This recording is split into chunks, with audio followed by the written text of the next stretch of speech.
அனைவருக்கும் வணக்கம். சற்றம் கிடைத்த முக்கிய அறிவிப்பின்படி தமிழகத்தில் அடுத்த மாதம் முதல் புதிய அறிவிப்புகள் தற்போது தமிழக அரசு அறிவிக்கப்பட்டுள்ளது. 2 மகிழ்ச்சி தரும் செய்திகள் தற்போது கிடைத்துள்ளது.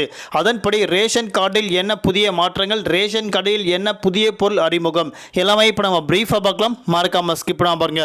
உங்களுக்கு ரேஷன் அட்டை பற்றி பல முக்கிய அறிவிப்புகள் உடனுக்குடன் துல்லியமாக தெரிந்து கொள்ள நம்மளோட சேனலை கீழே இருக்க பட்டனை கிளிக் பண்ணி சப்ஸ்கிரைப் பண்ணிக்கோங்க. பார்த்துட்டு பெல் பட்டனை கிளிக் பண்ணிக்கோங்க. இந்த வீடியோ உங்களுக்கு பிடிச்சிருந்தா லைக் பண்ணுங்க. இப்போ வாங்க வீடியோக்குள் போகலாம். தமிழ்நாடு முழுவதும் ரேஷன் கார்டு வைத்திருக்கும் அனைத்து நபர்களுக்கும் 2 முக்கிய அறிவிப்பு தற்போது தமிழக அரசு அறிவிக்கப்பட்டுள்ளது. கடந்த சில நாட்களாக ரேஷன் கடையில் பல்வேறு புதிய மாற்றங்கள் அறிவிக்கப்பட்டு வராங்க. அடுத்த மாதம் முதல் தமிழ்நாடு அரசு என்ன ஒரு முக்கியமான அறிவிப்பு கொடுக்கப்பட்டாங்கன்னா, புதிதாக ரேஷன் கார்டு 2.8 லட்சம் விண்ணப்பங்கள் அணிவிக்கப்படுவதாக அறிவிக்கப்பட்டாங்க. அதாவது இப்போ ரீசெண்டாக தமிழகத்தில் மட்டுமே 2.8 லட்சம் பேர் ரேஷன் கார்டு புதிதாக விண்ணப்பித்துள்ளதாக அறிவிக்கப்பட்டாங்க. அதன்படி அடுத்த மாதம் முதல் புதிய ரேஷன் அட்டை விநியோகம் செய்யும் பணி தொடங்கியுள்ளதாக தற்போது முக்கிய அறிவிப்பு அறிவிக்கப்பட்டாங்க. அதன்படி தமிழ்நாடு ரேஷன் கடையில் விரைவில் புதிய பொருள் ஒன்றை விற்பனை செய்ய உள்ளதாக தற்போது முக்கிய அறிவிப்பு கொடுக்கப்பட்டாங்க. அதாவது ஒரு முக்கிய அறிவிப்பு, முதல் கட்டமாக ரேஷன் கடைகளில் புதிய பொருள் அடுத்த மாதம் முதல் விநியோகம் செய்யப்பட உள்ளதாக அறிவிக்கப்பட்டாங்க.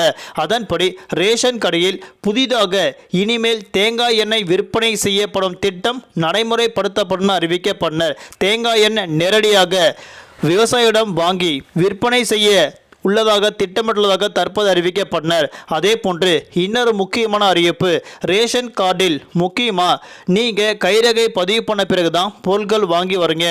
ஆனால் தற்போது வரக்கூடிய நாட்களில் ஆகஸ்ட் மாதம் முதல் அனைத்து ரேஷன் கடையிலும், அதாவது 2024 முடிவதற்குள்ளாக தமிழகத்தில் உள்ள அனைத்து ரேஷன் கடைகளும் கண் கருவெளி சரிபார்ப்பின் மூலமாக அனைத்து ரேஷன் கடைகளும் மக்களுக்கு பொருட்கள் விநியோகம் செய்யப்படும் திட்டம் நடைமுறைப்படுத்தப்படும் தற்போது முக்கிய அறிவிப்பு கொடுக்கப்பட்டாங்க.